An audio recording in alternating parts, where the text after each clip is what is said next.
आओ पहले इस अंश पर नजर डालें। उस समय यीशु सबत के दिन खेतों में से होकर जा रहा था और उसके चेलों को भूख लगी तो वे बालें तोड़ तोड़ कर खाने लगे। मैंने यह अंश क्यों चुना है? इसका परमेश्वर के स्वभाव से क्या संबंध है? इस पाठ में पहली चीज जो हम जानते हैं वह है कि यह सबत का दिन था, लेकिन प्रभु यीशु बाहर गया और अपने चेलों को मकई के खेतों में ले गया। इससे भी ज्यादा विश्वासघाती बात ये रही कि वे मकई की बालें तोड़ तोड़ कर खाने लगे। व्यवस्था के युग में यहोवा परमेश्वर की व्यवस्था थी कि लोग सबत के दिन यूं ही बाहर नहीं जा सकते और गतिविधियों में भाग नहीं ले सकते। बहुत सी चीजें थी जो सबत के दिन नहीं की जा सकती थी।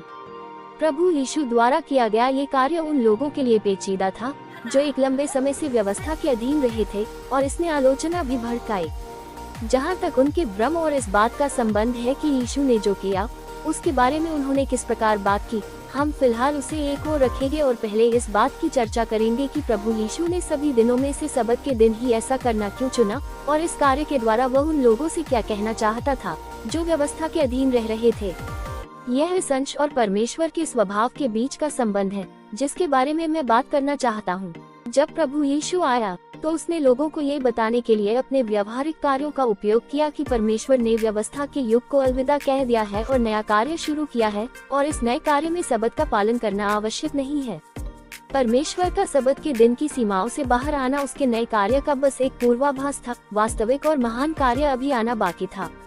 जब प्रभु यीशु ने अपना कार्य प्रारंभ किया तो उसने व्यवस्था की बेड़ियों को पहले ही पीछे छोड़ दिया था और उस युग के विनियम और सिद्धांत तोड़ दिए थे।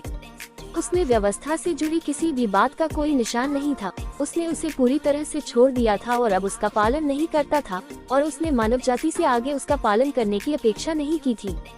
इसलिए तुम यहाँ देखते हो कि प्रभु यीशु सबत के दिन मकई के खेतों से होकर गुजरा और प्रभु ने आराम नहीं किया। वह बाहर काम कर रहा था और आराम नहीं कर रहा था। उसका ये कार्य लोगों की धारणाओं के लिए एक आघात था और इसने उन्हें सूचित किया कि वह अब व्यवस्था के अधीन नहीं रह रहा था, और उसने सबत की सीमाओं को छोड़ दिया था और एक नई कार्यशैली के साथ वह मानव जाति के सामने और उनके बीच एक नई छवि में प्रकट हुआ था। उसके इस कार्य ने लोगों को बताया कि वह अपने साथ एक नया कार्य लाया है जो व्यवस्था के अधीन रहने से उभरने और सबत से अलग होने से आरंभ हुआ था।